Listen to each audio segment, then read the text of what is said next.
France Inter. Il a passé sa vie à changer la nôtre. Steve Jobs, cofondateur d'Apple, est mort à l'âge de 56 ans des suites d'un cancer du pancréas. La firme américaine... Autre hommage, celui de Steve Wozniak, compagnon de la première heure et cofondateur d'Apple. Il y a comme un vide qui ne sera jamais rempli, comme quand Lennon est mort, ou JFK, ou même Martin Luther King. C'est comme un grand trou laissé en haut. L'hommage est unanime ce matin après l'annonce de la mort à 56 ans de Steve Jobs des suites. C'est sur le site internet de la Maison Blanche que Barack Obama a eu ses premiers mots pour...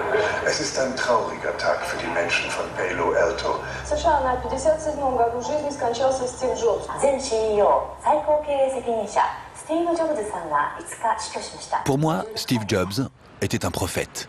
Le mec le plus cool du 21e siècle. Un genre de John Lennon 2.0. Mais pour ma copine, c'était le symbole du capitalisme, de la société de consommation. Big Brother en chair et en os. Vous allez me dire, et alors? On peut avoir deux conceptions différentes de la pomme et vivre ensemble en s'aimant très fort et en faisant beaucoup d'enfants. Moi aussi, je croyais. Ben en fait, non.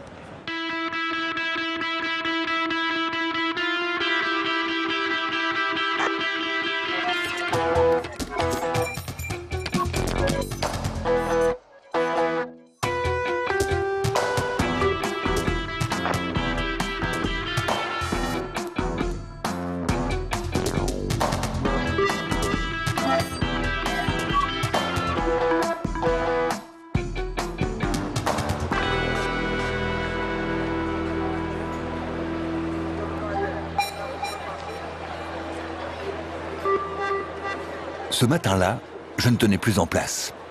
J'allais être un des premiers à toucher la dernière merveille de la pomme.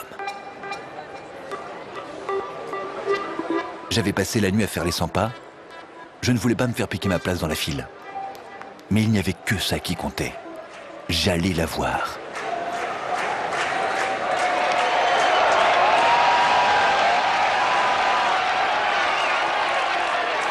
Et puis, les portes du paradis se sont ouvertes.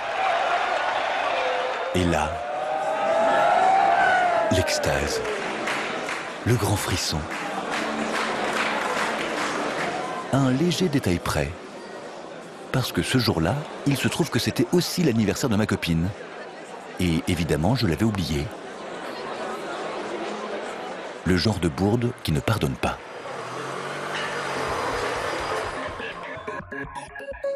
J'avais 7 appels en absence et un message où elle disait que c'était fini, qu'elle me quittait.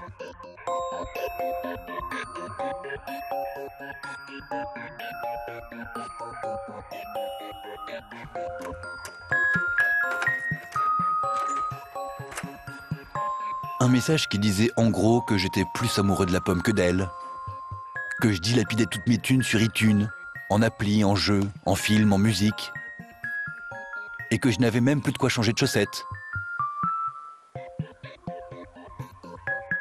Elle insinuait que je ne voyais la vie qu'à travers des petits coups de pod, des petits coups de pad,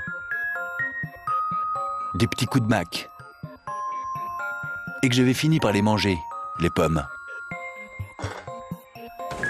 Pas mal de pommes, c'est vrai. Elle disait que j'étais accro. Ça m'a fait dégringoler de mon iCloud, enfin de mon nuage. Dans le doute, j'ai préféré consulter. Je crois qu'il y aurait un vrai danger à, j'allais dire, à considérer comme de l'ordre de la dépendance, c'est-à-dire d'une maladie grave, ce qui est peut-être de l'ordre de l'intérêt, de la passion, de l'attirance. Mais jamais on va soigner les consommateurs. Hein, c'est knock, ça. Et on va rentrer, je vais faire un panneau à l'hôpital, consommateur d'Apple, deuxième porte à gauche. Non, je ne le ferai pas. Est-ce que je peux vous montrer une petite séquence? Parce que j'ai été à l'ouverture d'un Apple Store et j'avais mon iPhone avec moi. Du coup, j'ai pu filmer un jeune homme que j'ai rencontré par hasard. C'est bien de partager ça et puis on a attendu depuis hier. J'étais là à 16h. Et bah voilà quoi. On sait pourquoi on a attendu. Franchement, c'est un moment vraiment intense, c'est exceptionnel. Honnêtement, c'est exceptionnel. C'est pas des gens qui vont nous prendre de haut, c'est des gens qui comprennent, qui nous comprennent, avec qui on va pouvoir parler comme si voilà, ils étaient effectivement proches de nous. On peut partager des choses, notre passion, tout cet univers, voilà. Et juste le petit truc qui était marrant, c'est qu'on était quelqu'un qui n'était pas forcément fan d'Apple. Et là, je viens de le croiser, il avait les larmes aux yeux. C'est pour vous dire, voilà, ce qui se passe ici, il y a de l'électricité dans l'air, c'est vraiment, c'est génial, c'est super. Voilà. Je pense que là, on est plus dans l'ordre de, j'allais dire, de la recherche identitaire. Ce que j'ai entendu, moi, de ce jeune homme, c'est au fond, on me comprend, on m'écoute. Il y en a des comme moi. Je suis pas tout seul. C'est un des grands, j'allais dire, un des grands drames contemporains que vivent tous ceux qui sont un peu anxieux. C'est l'impression d'être tout seul avec leur état d'âme. Là, qu'est-ce qu'on vous donne? On vous donne l'idée qu'avec un ordinateur, vous devenez quelqu'un d'exceptionnel, hein, quelqu'un d'extraordinaire. Et en plus, vous trouvez immédiatement plein de copains qui partagent le même intérêt que vous. Donc voilà, il y a une sorte d'autothérapie ou de thérapie sauvage du mal de vivre qui se réalise de manière collective. Et voilà, je ne suis pas un camé. Ma famille, c'est la pomme. Mieux vaut avoir une famille que pas du tout. Surtout quand on vient de se faire larguer. Par contre, comment la pomme a réussi à devenir ma famille, c'est ça qu'il faut que je comprenne. Que je la dépiote, la pomme, jusqu'au pépin. J'ai pris le premier avion pour la Californie. La Mecque de la cool attitude. Direction San Francisco, le jardin d'Éden de la pomme. Là où tout a commencé, dans les années 70.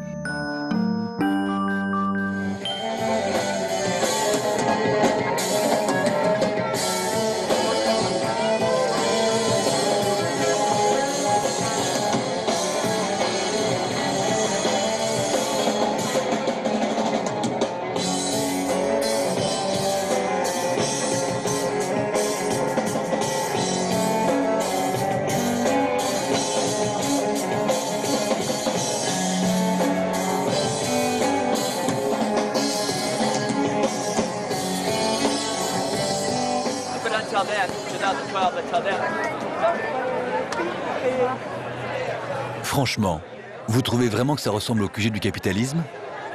Jobs, un vulgaire patron? La pomme, une simple machine à fric? Moi, ce que je ressens, c'est surtout une douce odeur d'herbe et un super parfum de liberté. Bon, évidemment, il y a des distributeurs. Mais ça prouve rien, ça. Faut bien que les hippies, eux aussi, puissent tirer du cash.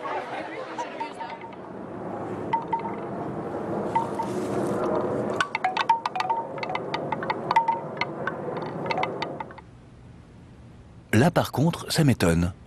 J'imaginais que le premier salarié historique de la pomme en aurait accumulé, lui, du cash, vu les dernières cotations en bourse. Je vous en prie, asseyez-vous. Je crois. Mais bon, c'est sans doute qu'il aura su rester simple. Vous savez quoi, je préfère m'asseoir ici. J'ai rencontré Steve Jobs à l'université de Reed. Steve et moi partagions le même intérêt pour la littérature et la spiritualité orientale. Le bouddhisme? Oui, le bouddhisme, le zen, le Vedanta. En quelle année? En 1974, nous sommes partis pour le pèlerinage de Kumbh Mela en Inde, le plus grand rassemblement religieux du monde. Quand avez-vous rejoint l'entreprise? Un jour, il me dit, nous sommes en train de fabriquer des cartes pour les ordinateurs. C'est intéressant. Il ne s'est pas répandu sur le sujet, d'autant que je n'y connaissais rien en informatique. Pendant l'été 1976, comme je n'avais rien d'autre à faire, je me suis dit, je vais leur prêter main forte. À ce moment-là, où était l'entreprise? À ce moment-là, ils se sont installés dans le garage. Quel garage? Le garage de Steve Jobs. Enfin, celui de la maison de ses parents. Auparavant, il bidouillait dans la chambre d'amis. Mais c'était une chambre minuscule. Alors, ils se sont installés au garage et le père de Steve les a aidés à installer les plans de travail. Steve avait des parents formidables. Ils l'ont énormément soutenu. Vous n'étiez que 3 à ce moment-là? Même pas. Juste Steve Jobs et moi, parce que Steve Wozniak travaillait à plein temps chez Hewlett-Packard. Et vous fumiez des joints à l'époque? Pas beaucoup. Nous préférions les drogues psychédéliques. Nous en prenions ensemble à l'université. À l'époque, la question était quels sont les effets des drogues psychédéliques? Qu'est-ce que la conscience? Comment ça fonctionne? Tous ceux qui prenaient des drogues psychédéliques avaient compris que c'était intéressant, mais c'était le début d'un long processus d'investigation qui n'est d'ailleurs pas encore terminé. Par la suite, ces drogues se sont répandues dans les cercles artistiques, parce que tous ceux qui avaient un esprit créatif avaient trouvé un moyen de stimuler leur inspiration. Et Steve Jobs a maintes fois dit que le LSD aiguisait sa créativité. Steve nous encourageait lors des réunions hebdomadaires. Il nous disait d'être anticonformiste, de ne pas suivre les règles, d'être inventif et de créer quelque chose qui changera le monde.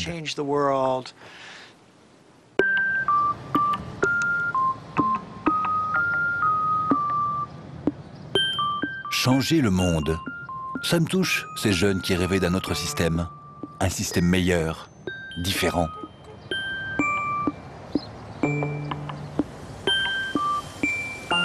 Et dire que tout ça a commencé dans ce garage. Allez hop, photo. Je la montrerai à ma copine. Enfin, si elle veut bien me revoir un jour. Today we celebrate the first glorious anniversary of the Information Purification Directives. Created for the first time in all history, a garden of pure ideology, where each worker may bloom, secure from the pests, obeying contradictory thoughts. Purification of thoughts is more powerful a weapon than any fleet or army on earth. We are one people, with one will, one resolve, one cause. Our enemies shall talk themselves to death, and we will bury them with their own heart. We shall prevail. Bang! Elle éclate l'écran, Big Brother meurt. C'est le rêve de la contre-culture. Tuer Big Brother et passer d'un monde en noir et blanc à un monde en couleur. Qui est cette femme? Allez savoir. D'une certaine manière, elle incarne un peu le retour de l'esprit de 1968. Et rappelez-vous le slogan à la fin du spot. Mac, vous verrez pourquoi 1984 ne ressemblera pas à 1984. Même le logo Apple avec ses couleurs arc-en-ciel. L'arc-en-ciel, c'est la Californie, c'est San Francisco, le pays de l'arc-en-ciel. L'arc-en-ciel, c'est le militantisme homosexuel, la contre-culture californienne. Apple utilise les couleurs arc-en-ciel dans son logo. Je définirais Apple comme une entreprise classique, mais qui utilise la contre-culture pour vendre ses produits. Certains collaborateurs d'Apple, notamment Steve Jobs et Steve Wozniak, les fondateurs, ont eu il y a longtemps des liens étroits avec la contre-culture. Mais les technologies qui les passionnaient quand ils ont fondé l'entreprise étaient présentes dans la Silicon Valley, parce que l'armée les y avait implantées. L'industrie informatique descend en droite ligne de l'armée et de la recherche industrielle. Mais les idées au sujet de ce que les ordinateurs peuvent apporter émanent de la contre-culture, de cet espoir que les ordinateurs personnels deviennent des outils, grâce auxquels il deviendrait enfin possible de construire une conscience universelle. Je suis connecté au monde et je peux être encore plus moi-même dans le monde grâce à mon ordinateur personnel. Ce qui est vraiment important de comprendre, c'est que l'aile communautariste de la contre-culture se méfiait de la politique, mais pas du business. Pour elle, contrairement à la politique, le business pouvait changer la société. Et vous avez un iPhone? Bien sûr que j'ai un iPhone. Il est là, dans ma poche. Vous l'aimez? Je l'aime beaucoup. Ce qui est marrant, c'est que quand je l'ai acheté, le technicien me l'a apporté ici, à Stanford. Et il m'a dit, touchez-le. Je l'ai touché, et c'est vrai que c'est formidable. Et vous l'avez touché? Je l'ai touché, c'est un objet superbe. Pour téléphoner, il y a mieux, mais c'est très pratique pour naviguer sur Internet. Quand je sens mon iPhone dans ma poche, j'ai l'impression d'appartenir au futur.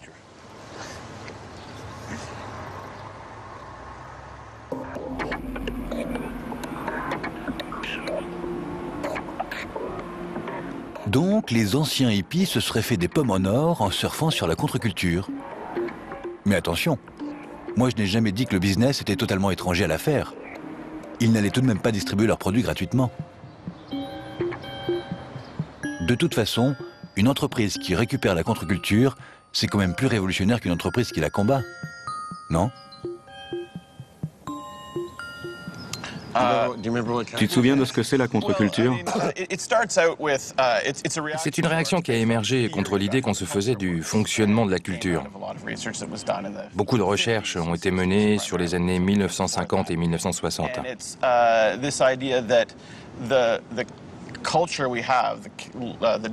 L'idée était la suivante.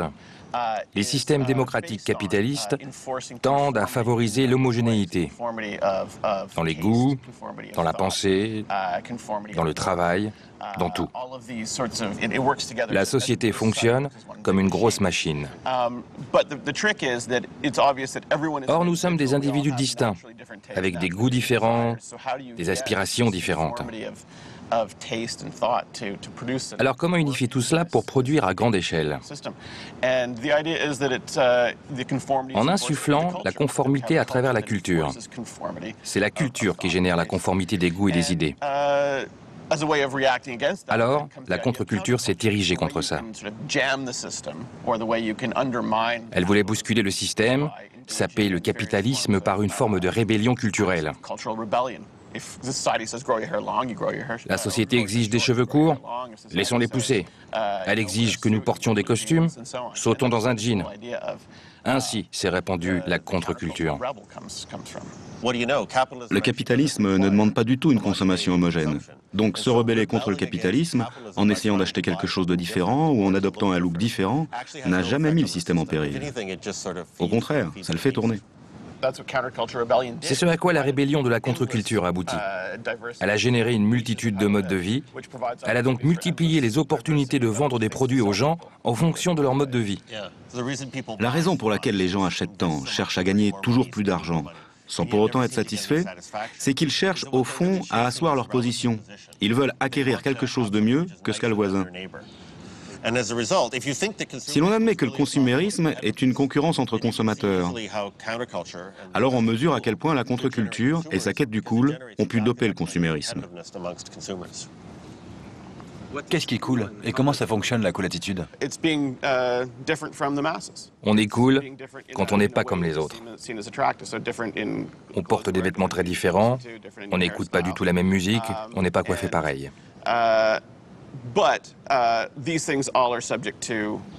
Mais évidemment, de plus en plus de gens deviennent cool. Du coup, plus personne n'est cool. Alors il faut trouver une autre idée. Mais la cool attitude a toujours été une forme de compétition sociale. Rien n'a changé. Les gens ont toujours été soucieux de leur statut social. Si vous lisez les romans du 19e siècle, les gens sont obsédés par leur statut, leur classe sociale. Mais le cool et la contre-culture ont remplacé la hiérarchie traditionnelle. Dans les sociétés urbaines, qui est cool et qui ne l'est pas est tout ce qui importe. Pourquoi? C'est encore une question de statut. Comme toujours, le curseur a bougé, mais le problème reste le même.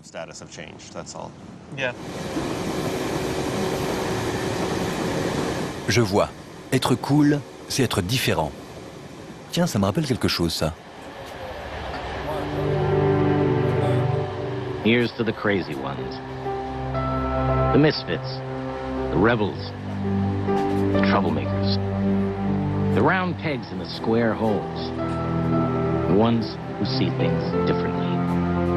They're not fond of rules, and they have no respect for the status quo. You can quote them, disagree with them, glorify or vilify them. But the only thing you can't do is ignore them. Because they change things. They push the human race forward.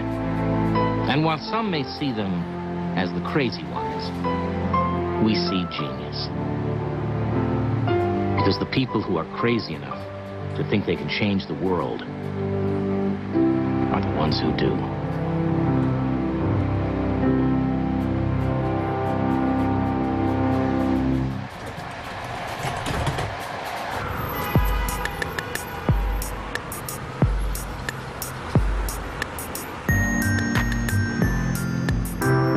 Ça explique aussi pourquoi la pomme a toujours dragué les artistes, les créatifs. Ce sont ceux qui pensent différemment par excellence. Pablo Picasso n'était plus dispo pour en discuter, du coup, je suis allé rendre visite à Ben Lowy. le photographe qui monte dans le photojournalisme.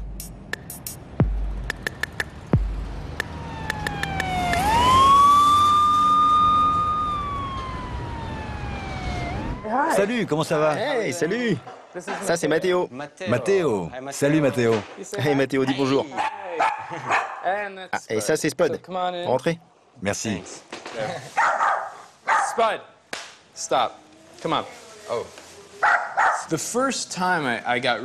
La première fois que mes photos prises sur iPhone ont été publiées, c'était en juillet dernier. J'avais un boulot à faire pour The New Yorker. On m'a demandé de travailler en argentique, ce que je n'avais pas fait depuis la fac. Je suis un photographe de l'ère numérique. J'étais terrifié. Et si je cafouille, il n'y a aucun moyen de vérifier. Alors j'ai commencé à prendre des photos avec l'iPhone au cas où. Je les ai imprimées et je les ai apportées au magazine. Je ne leur ai pas dit que je les avais prises avec mon iPhone. Ils ont adoré. C'est là que je leur ai dit, pour info, c'est pris avec mon iPhone. Voici l'une de mes images de Libye, prise avec mon iPhone. On ne voit pas la différence. Pour en arriver là, il y a eu tout un processus. Vous retravaillez vos images sur votre ordinateur? Non. En fait, la seule fois où ces photos approchent mon ordinateur, c'est quand je les imprime. Je ne les ouvre même pas. J'imprime, c'est tout. Sinon, à quoi bon utiliser un iPhone? Et maintenant, avec la dernière version de l'iPhone, c'est encore plus facile. C'est ce que j'ai fait en Libye. J'ai pris des photos et je les ai envoyées directement sur Tumblr, Twitter et Facebook avec une légende. Certains s'y sont intéressés et au bout de quelques jours, à peu près 1500 personnes me demandaient des nouvelles, voulaient des informations. C'est un tout nouveau paradigme pour le journalisme à bien des égards.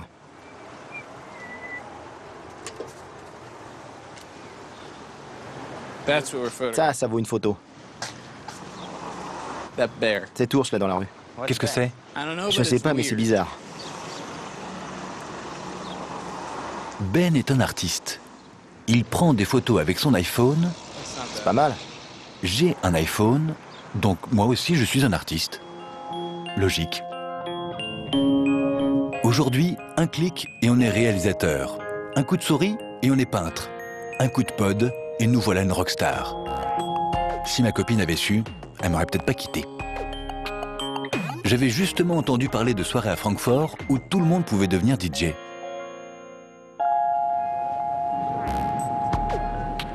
Un strudel aux pommes, s'il vous plaît. Ah, voilà. Il y a justement l'adresse dans le journal.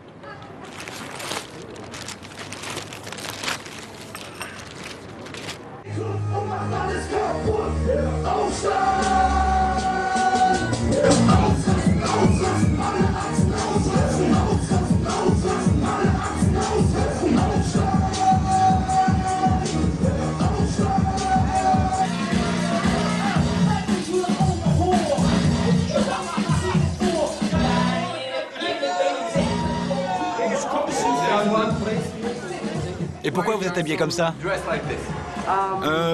Parce que c'est la première iPod Battle à Francfort et qu'on va faire la teuf et bang bang. C'est quoi une iPod Battle? C'est un concours entre possesseurs d'iPod. Il faut jouer sa musique et battre les autres équipes. Ok. Vous êtes payé par Apple? On est tous Apple addicts. On a tous un iPhone. Moi, mon iPhone, c'est pas une pomme, c'est une fraise.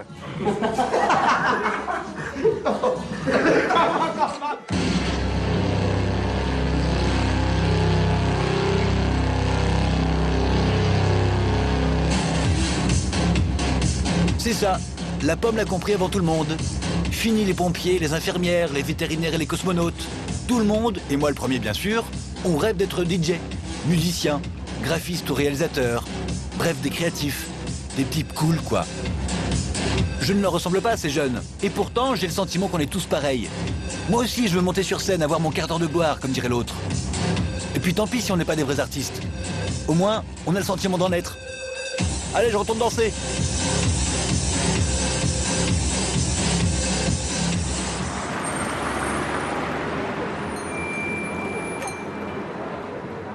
Le snobisme, c'est la volonté pour une personne de quitter le groupe dans lequel elle se trouve initialement pour accéder à un groupe qu'elle juge supérieur et qui est naturellement un groupe plus restreint, un groupe d'initiés en quelque sorte. Et à ce propos, la société de consommation, effectivement, offre au snobisme des potentialités tout à fait stupéfiantes.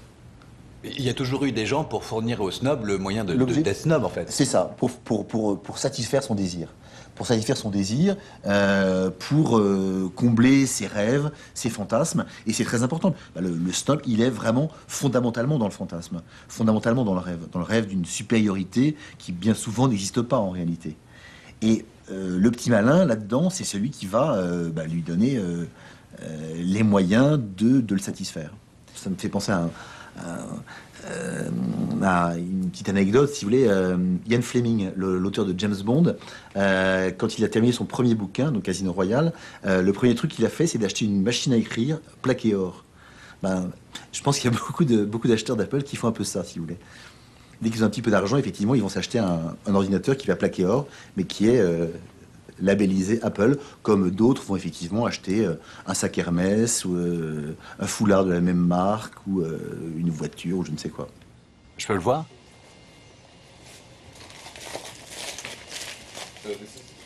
Ce sont de vrais diamants? Ce sont de vrais diamants. Combien?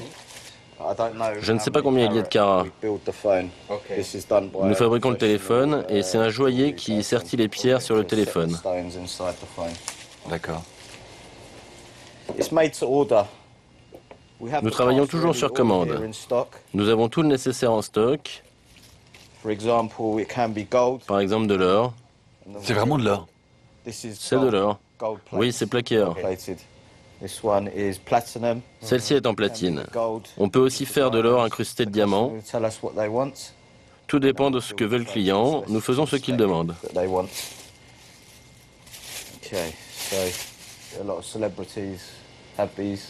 Pas mal de célébrités en ont. Des stars du sport, du football surtout. Ce genre de personnes.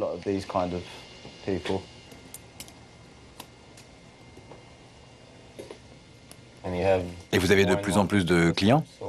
Vous customisez de plus en plus de produits? Le business est florissant. Et ils sont très demandés au Royaume-Uni. Vous travaillez surtout sur les iPhones et les iPads?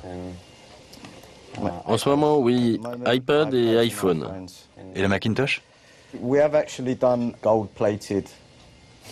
Nous avons fait un portable plaqué or pour un client, un MacBook Air. Nous l'avons complètement déshabillé, plaqué or et remonté. Le client avait un portable en or. Un portable en or.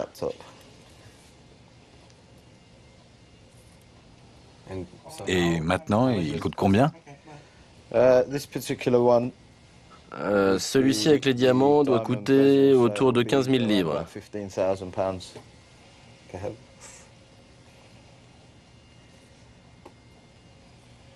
Super discret. Hein. Pour se promener dans la rue avec. Ou pardon, j'ai fait des traces là. Ah, mais vous inquiétez pas, on va le nettoyer. Bon, d'accord. Il y a peut-être quelques petits excès. Bien sûr, la pomme, c'est un peu de la frime. Mais il n'y a pas que ça tout de même. D'ailleurs, leur pub ne parle jamais des produits. Elle parle de nous. Travailler, apprendre, communiquer, jouer. Il y a une appli pour tout, comme ils disent. La libération de l'homme, enfin, celui qui achète la pomme, sera totale ou ne sera pas.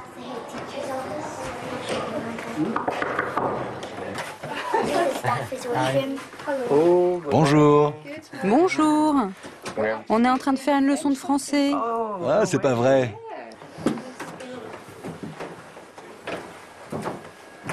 Bonjour. Bonjour. Ici, c'est le département de mathématiques. Dans cette classe, on fait des probabilités avec des cartes. Oh, ok.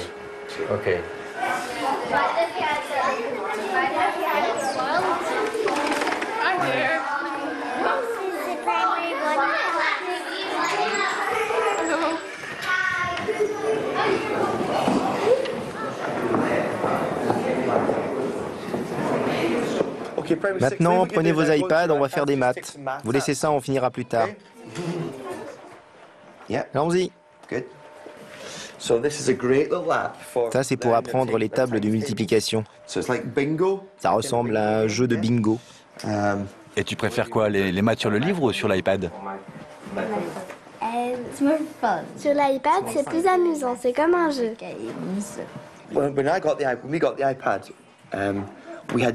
Quand nous avons eu les iPads, nous pensions plutôt les utiliser pour finaliser les tâches. D'abord le livre, ensuite l'iPad.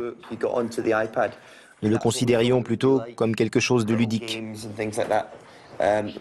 Nous étions loin d'imaginer la place qu'il allait prendre. Nous l'utilisons tout le temps. Nous faisons des langues, des maths, du dessin, de la musique, toutes sortes de choses sur l'iPad. Nous l'avons depuis 1 an maintenant et nous avons fait tant de choses avec, c'est impressionnant. C'est vraiment incroyable. Les enfants l'adorent, ça les motive énormément. Alors, je ne sais pas s'il serait possible d'imaginer un enseignement uniquement sur iPad, mais ce que je sais, c'est qu'il serait vraiment difficile d'enseigner sans lui. Lui, c'est Ben. Ben, tu peux me montrer comment on joue? Je connais pas bien cette application, en fait. Quel instrument tu aimes? Mon instrument préféré, c'est la guitare. Ah, ok. Et tu joues de la guitare? Oui. Tu as une guitare chez toi? Oui. Ah ouais. En fait, on m'en offre une pour mon anniversaire qui tombe demain. Demain? Oui. Ah ouais, tu auras quel âge demain? J'aurai 10 ans. Super. Et qu'est-ce que tu préfères, jouer de la vraie guitare ou? La vraie guitare. La vraie guitare? Oui. Je trouve ça plus sympa. Et tu peux essayer de nous jouer un petit morceau de guitare? C'est pas facile.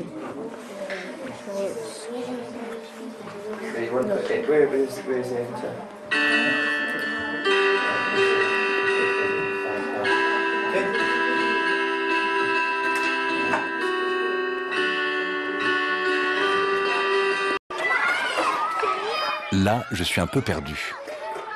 Est-ce un élevage de futurs consommateurs? Ou ces gamins vont-ils savoir faire la part des choses? Je n'en sais rien. Est-ce qu'ils vont grandir comme nous?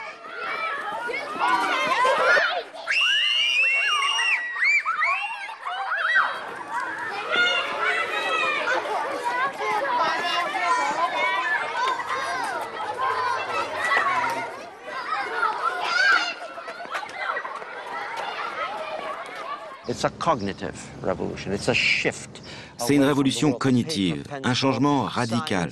Fini le papier, les crayons, les sciences mécaniques. Nous évoluons désormais dans le cyberespace où le virtuel est devenu plus réel que le réel. Et comme l'avait souligné le philosophe français Jean Baudrillard, l'hyper-réalité a pris le pas sur la réalité. Et quand on prononce iPod, iMac, on dit moi. On devient la machine. Oui, vous fusionnez avec votre machine. Vous êtes intégré dans sa symbolique. L'être humain a toujours été friand de symboles. Nous avons coutume de nous référer à des choses que nous identifions comme faisant partie de nous, de notre identité. Le drapeau, etc. Ces machines font désormais partie de notre identité, avec un I comme identité. Mais alors, comment une marque peut-elle s'approprier des valeurs morales? Elles ont repris le flambeau du symbolisme. Quand on vit dans une société laïque, on a besoin de croire en quelque chose, on a besoin de symboles pour nous guider. En fait, le marketing a envahi les esprits au point de devenir inconscient. On ne le remarque plus. D'ailleurs, nous, les êtres humains, nous considérons peut-être aussi comme un genre de marque. Pas une entité spirituelle, mais aussi quelque chose que l'on peut vendre littéralement via des sites web, des réseaux sociaux, des iPods, tout ce que vous voulez. C'est vraiment une révolution. L'un des professeurs de cette université est même devenu célèbre pour ça. Je veux parler de feu Marshall McLuhan. Il a prédit que la révolution cognitive allait s'opérer grâce aux changements technologiques qui viendraient prolonger notre enveloppe corporelle. C'est fait. Mon téléphone est une excroissance de moi-même. Je n'avais pas vu les choses sous cet angle. C'est vrai qu'à bien y réfléchir, je commence à la trouver un peu collante, la pomme. Est-ce qu'elle aurait fini par s'immiscer en moi? un scanner s'impose. Donc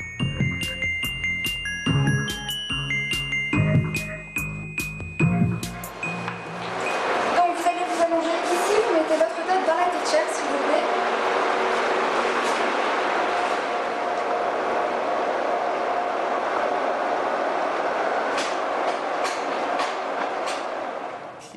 J'ai apporté un scan de mon cerveau. Qu'est-ce qui se passe dans ma tête quand je vois un iPhone?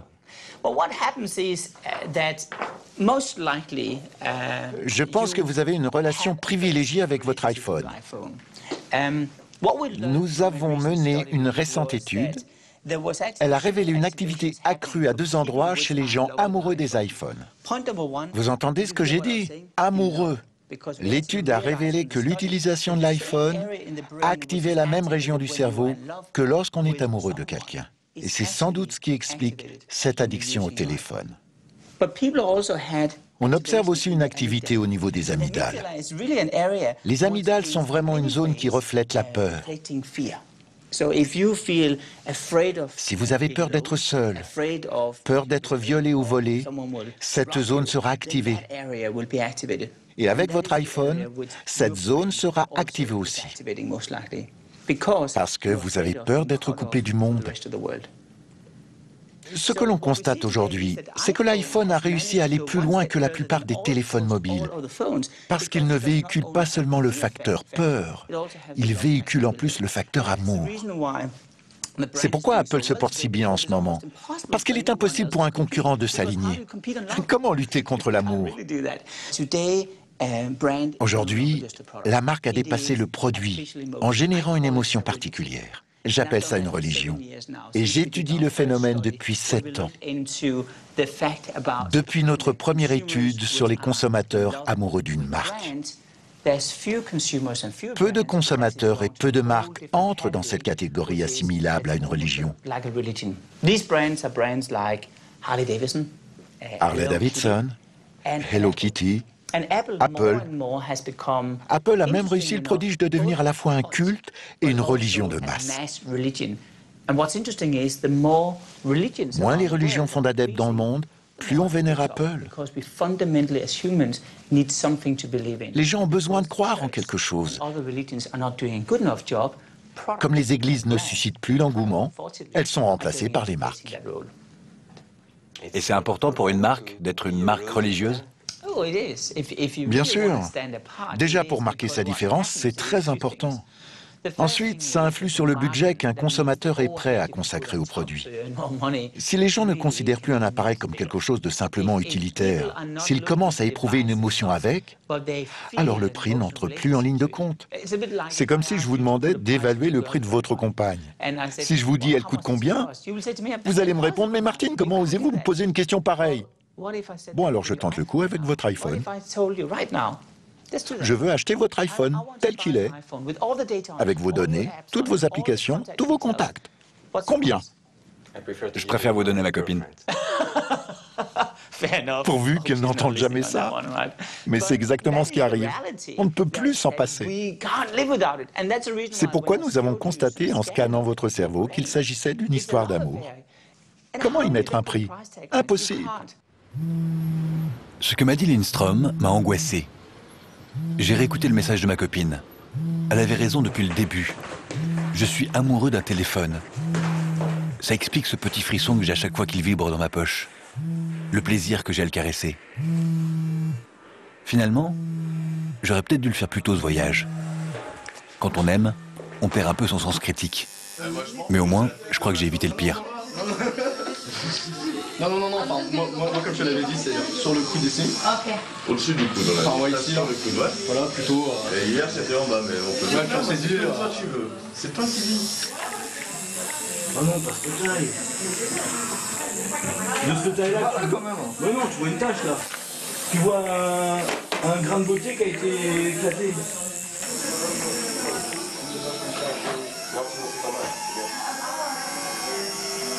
Avec ta taille.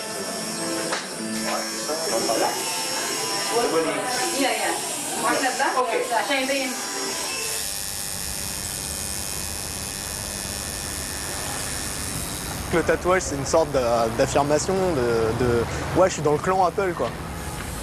Ça va? Ouais, ça va. Pour moi, c'est pas une marque, quoi. Ça va au-delà, c'est un esprit, c'est une communauté, c'est une façon de penser aussi. C'est le think différent d'Apple qui s'exprime. Ah, ça va, ça roule. Un petit peu, mais ça va, c'est cool.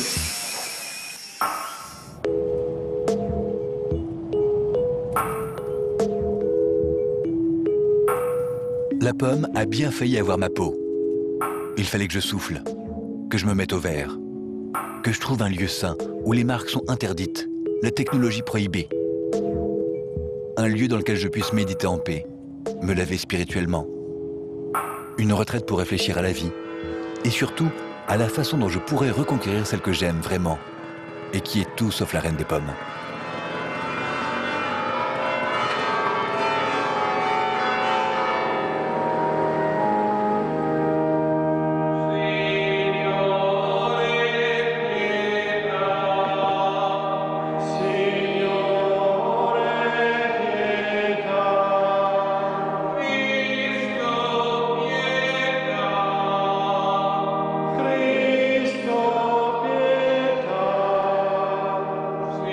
Les yeux tournés vers le ciel, les bras tendus vers le Seigneur, j'étais sur le point de me joindre au cœur. Invochiamo il tuo nome, Signore, su questi doni che ti presentiamo, consacrali con la tua potenza e trasforma tutti noi in sacrificio perenne a te gradito. Per Cristo. Quand stupeur et damnation.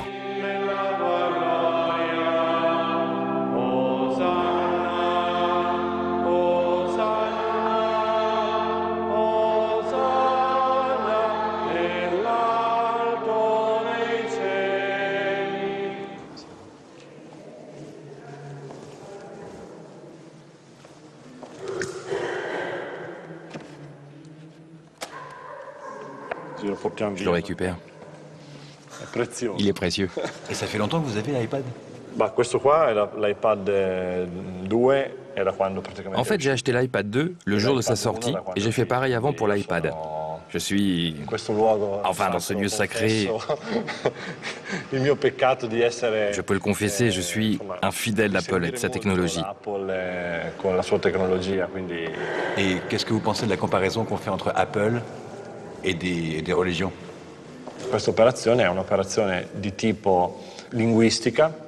C'est une opération linguistique, commerciale aussi, et il n'y a rien de mal là-dedans. Parce que Steve Jobs ne propose pas de se substituer à Dieu ou à Jésus. Tant qu'il ne fait pas ça, tout va bien. Personne ne mettra jamais cet instrument, l'iPad, à la place du tabernacle. Tout le monde comprend que ça reste un simple outil. Très bien fait, mais juste un outil. La seule chose qui doit nous préoccuper est de ne pas se faire voler la liberté par le marché. Don Padrini? Si. Il y a votre iPhone qui vient de sonner. Ah, si.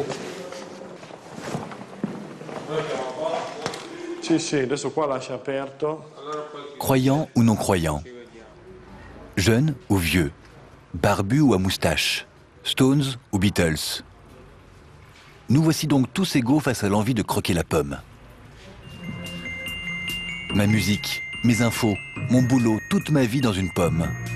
Elle serait devenue mon unique accès au monde? J'ai la tête en compote.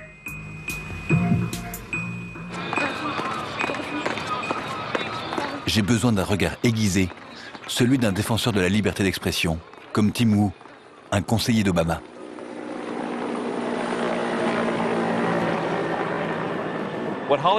Ce qu'Hollywood a fait dans le cinéma, Apple l'a fait dans l'informatique en rendant ses machines faciles d'accès. Vous savez, les gens ont beau prétendre le contraire, en fait, c'est ça qu'ils veulent. Si vous les écoutez, ils disent tous « Je veux de la liberté, je veux être libre, avoir le choix de faire ce que j'ai envie de faire, je veux être moi-même. » Mais face à un bel iPhone ou à un bel iPad, ils craquent tout de suite. De même, ils vont affirmer « Je veux voir des films indépendants, des films d'art et d'essai », mais au bout du compte, les films hollywoodiens remplissent bien mieux les salles. C'est comme ça. Apple a de très bonnes relations avec Hollywood. Steve Jobs l'a même formulé. Les Américains veulent Hollywood. Il a dit ça?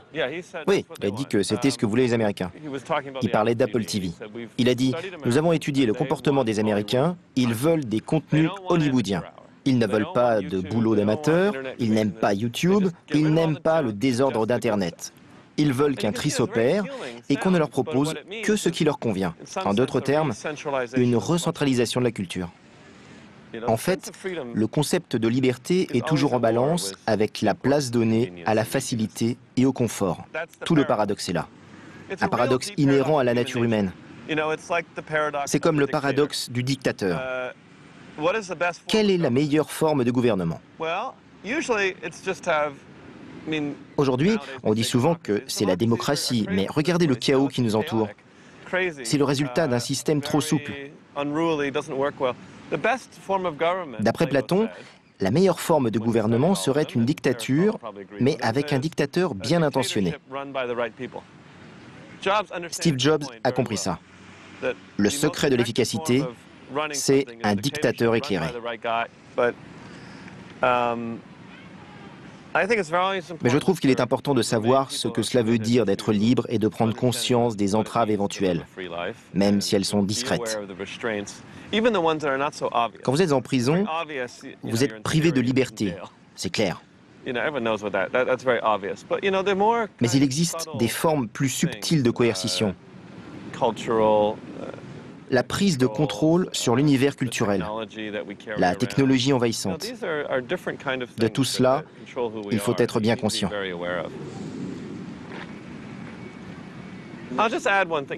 Tenez, prenez l'iPhone par exemple. Il ne vous quitte jamais, il sait toujours où vous êtes. Il vous suit à la trace, il sait ce que vous faites. Vous lui faites confiance. Bon, c'est vrai, c'est un produit fabuleux, hein.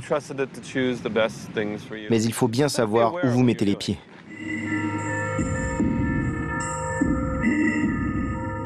Savoir où on met les pieds. D'accord. Mais ça ne me dit pas comment résister à la pomme. Et d'ailleurs, puis-je encore lui résister ?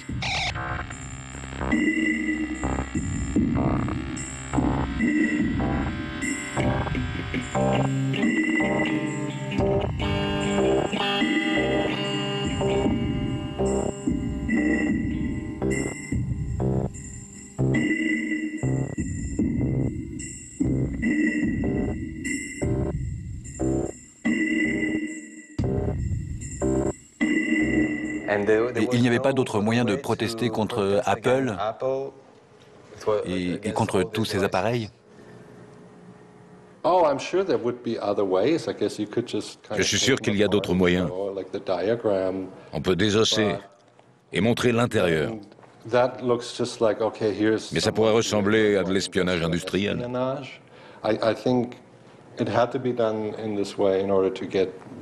J'ai pensé qu'il valait mieux agir comme ça pour faire passer mon message. Pour dire aux gens, levez les yeux de votre écran. Parce que ça a ce pouvoir. En fait, chacun déconstruit à sa façon, en y réfléchissant à sa manière.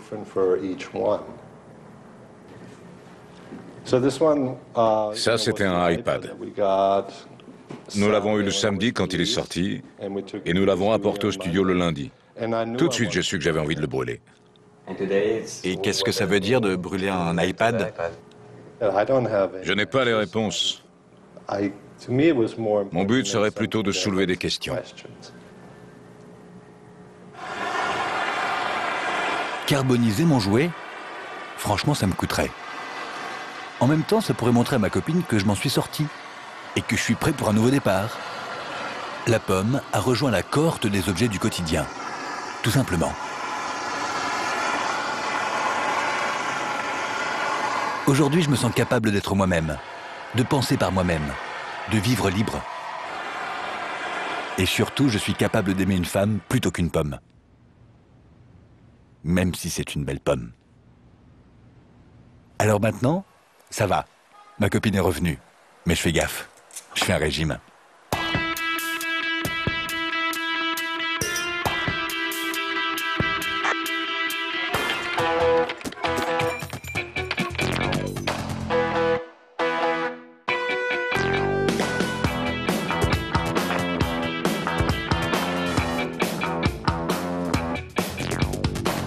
Eh, c'est décidé, je passe au PC. Ouais non, si on peut plus déconner.